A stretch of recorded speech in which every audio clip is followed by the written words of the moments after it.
नमः शिवाय।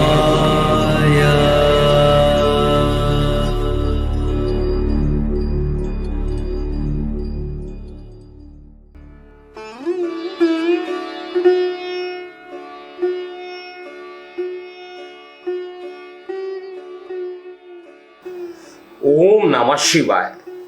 मैं हूं एस्ट्रोलॉजर के.एम. सिन्हा और मैं अपने इस यूट्यूब चैनल पर आप सभी का हार्दिक स्वागत करता हूं। देखिए, शुक्र देव, जिसको ऐश्वर्य का देवता कहा जाता है, लग्जरी लाइफ को जीने के लिए शुक्र स्ट्रांग माना जाता है। जिसकी भी कुंडली में शुक्र स्ट्रांग है, उसकी लाइफ लग्जरी होनी ही होनी है। शुक्र देवता 7 जुलाई 2023 को, यानी ठीक एक मंथ पहले, सिंह राशि में चले गए थे और उसके बाद 23 जुलाई को ये सिंह राशि में वक्री हो गए थे और 7 अगस्त, ठीक अभी जिस दिन 7 जुलाई पड़ा था उस दिन राशि परिवर्तन किए थे और 7 अगस्त को ये वक्री गति से कर्क राशि में प्रवेश कर रहे हैं और लगभग ये कर्क राशि में 2 अक्टूबर 2023 तक लगभग रहेंगे, जिसमें मार्गी जो होंगे वो 4 सितंबर 2023 को मार्गी होंगे। तो यहाँ पर शुक्र का जो राशि परिवर्तन कर्क राशि में होने वाला है वो आपके लिए ओवरऑल कैसा रहेगा, इस वीडियो में समझते हैं। सबसे पहले मेष लग्न वाले जातकों की बात करते हैं। देखिए, शुक्र मेष लग्न वाले जातकों के लिए देखा जाए तो 2nd हाउस का स्वामी है और साथ में 4th हाउस का स्वामी होता है और इस समय जो शुक्र देवता है वो 4th भाव में वक्री हो रहे हैं। तो इसके कारण क्या होगा, जीवन साथी के कारण माता पिता के साथ आपका संघर्ष हो सकता है। संपत्ति या वाहन खरीदने में थोड़ी सी रुकावटें आ सकती हैं, देरी हो सकती हैं और घरेलू उपकरणों में समस्याओं और क्षति की संभावना भी दिखाई दे रहे हैं। व्यापारिक साझेदारी में विवादों के संकेत भी यहाँ पर दिखाई दे रहे हैं। उपाय के लिए शंकर जी को आप मंदिर में जाकर कुछ आशीर्वाद प्राप्त करें और साथ में गरीबों को अगर कुछ दान कर देते हैं तो ये राशि परिवर्तन आपके लिए अच्छा रहेगा। वृषभ लग्न की बात करते हैं। देखिए, वृषभ लग्न में शुक्र देवता को कौन सा डिपार्टमेंट दिया गया, पहले ये समझिए। एक तो खुद लग्नेश है और 6ठे भाव के ये स्वामी हैं। लग्नेश है और षष्ठेश है, 6वां भाव का दोष लगा रहता है। अब इससे क्या होगा कि स्वास्थ्य के प्रति आपको सचेत बहुत ज़्यादा रहने की ज़रूरत पड़ेगी, क्योंकि गोचर के दौरान अगर आप देखिएगा तो आपको कई प्रकार की छोटी मोटी बीमारियां होने की संभावना बन रही है। छोटे भाई बहनों के साथ किसी प्रकार की वाद विवाद की स्थिति हो सकती है। 3रे भाव में वक्री होने से मेहनत करने की काफ़ी आवश्यकता भी ये डेवलप करा देंगे।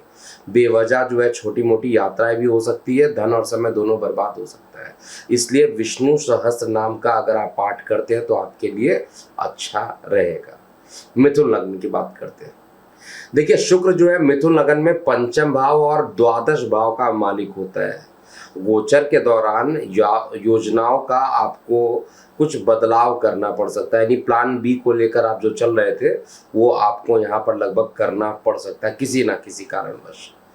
और दूसरे से 8म भाव पर शुक्र की वक्री दृष्टि पड़ने से आर्थिक परेशानियों का सामना भी आपको करना पड़ सकता है। ससुराल पक्ष के साथ भी रिश्तों में थोड़ा सा उतार चढ़ाव देखने को मिलेंगे और घर से निकलने से पहले आपको थोड़ा मीठा खाना चाहिए। बातचीत करते समय विनम्र रहना चाहिए और कोशिश कीजिए कि महामृत्युंजय की एक माला जरूर कर लें। कर्क लगन की बात करते हैं। देखिए, कर्क लगन एक ऐसा लगन आ रहा है जिसमें शुक्र देवता को डिपार्टमेंट अच्छा दिया गया है। तो सुख भाव का डिपार्टमेंट दिया गया है और इनकम का डिपार्टमेंट दिया गया है।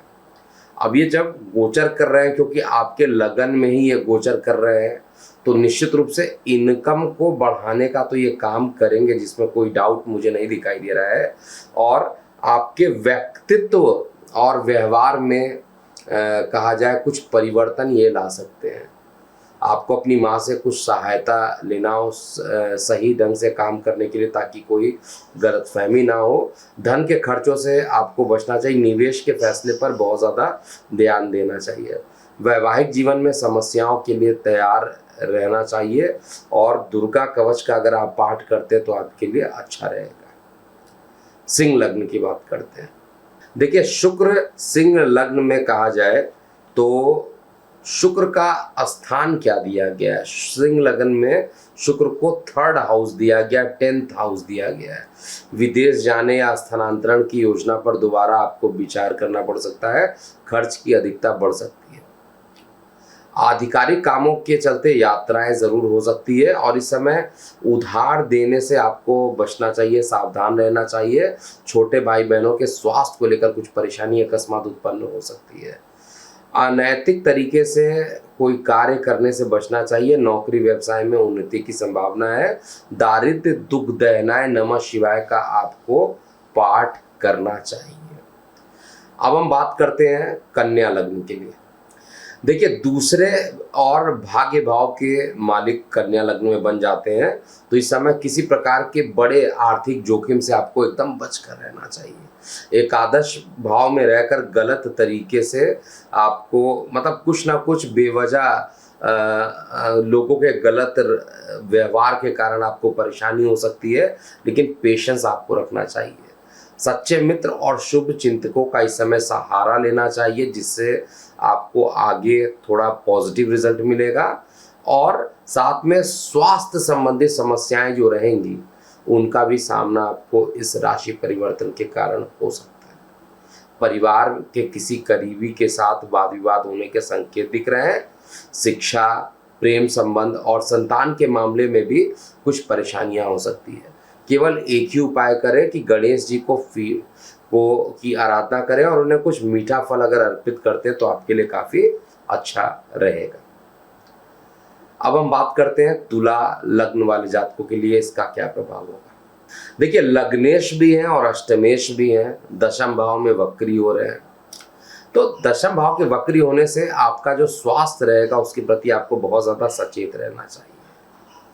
अष्टम भाव के स्वामी होने के कारण अचानक समस्याएं उत्पन्न हो जाएंगी और यहाँ पर समस्या जो डेवलप होने वाली है उसका सीधा इम्पैक्ट आपके प्रोफेशनल लाइफ में दिखाई देगा। अचानक समस्याएं का सामना करने के लिए आपको तैयार रहना चाहिए। पारिवारिक जीवन में कहा जाए तो परेशानी होगी और माता से दिक्कतों का सामना करना पड़ सकता है। किसी प्रकार के खर्च में अकस्मात बढ़ोतरी होते हुए दिख रही है। आदित्य हृदय स्रोत का पाठ आपको इस समय करना चाहिए। वृश्चिक लग्न की बात करते हैं। देखिए वृश्चिक लग्न में शुक्र देवता को डिपार्टमेंट क्या मिला है? एक तो द्वादश का डिपार्टमेंट मिला है और सप्तम भाव का डिपार्टमेंट मिला है और भाग्य में जाकर वक्री हो रहे हैं। तो इस गोचर में किसी भी तरीके का कमिटमेंट ना कीजिएगा या किसी प्रकार की प्रतिबद्धता से आपको बचना चाहिए। यात्रा करने से पहले योजना पूरा बना ले, ऐसा ना हो कि यात्रा करने के बाद आप खुद को कोसे कि काफ़ी खर्च हो गया। तो अगर आप इसको बचा कर रखते हैं तो आपके लिए काफ़ी अच्छा रहने वाला है। इसके अलावा वृश्चिक लग्न वाले जातकों के लिए दो ही बात मैं यहाँ पर कहना चाहूँगा कि जितने भी वृश्चिक लग्न के जातक हैं उनको अपने पिता, गुरु या गुरु तुल्य लोगों से मतभेद होने की थोड़ी सी आशंका मुझे दिख रही है। छोटे भाई बहनों के साथ भी वाद विवाद और संचार कौशल से जुड़े मुद्दों में भी समस्याएं उत्पन्न हो सकती है। शिव मंदिर जाकर शिव जी की अगर आप आराधना करते हैं तो आपका दिन अच्छा बीतेगा। धनु लग्न की बात करते हैं। देखिए धनु लग्न में शुक्र को 6वें घर का डिपार्टमेंट दिया गया और एकादश भाव का, बहुत अच्छा डिपार्टमेंट नहीं है। और शुक्र जो है कर्क लगन में गोचर कर्क राशि में गोचर कर रहे हैं। तो इस गोचर के दौरान जो है लंबी और अकस्मात आप ये कह सकते हैं कि जो टोटल लंबी यात्राएं होने की संभावना बन रही है। अचानक घटनाएं घटित होंगी और गोपनीयता की इसमें आपको संभावना जो है वो रखनी चाहिए। किसी भी अपने गुप्त बातों को दूसरे के साथ अगर आपने साझा कर दिया तो आपको परेशानियों का सामना यहाँ पर करना ही पड़ेगा। शुक्र का 8वें भाव में होना महिलाओं की परेशानी और स्वास्थ्य समस्याओं का संकेत जरूर यहाँ पर दिखाई दे रहा है। इस गोचर में ससुराल पक्ष में भी परेशानियों की संभावना बनी रहेगी। शुक्र का अष्टम भाव में वक्री होना आर्थिक नुकसान को भी बढ़ावा देता है।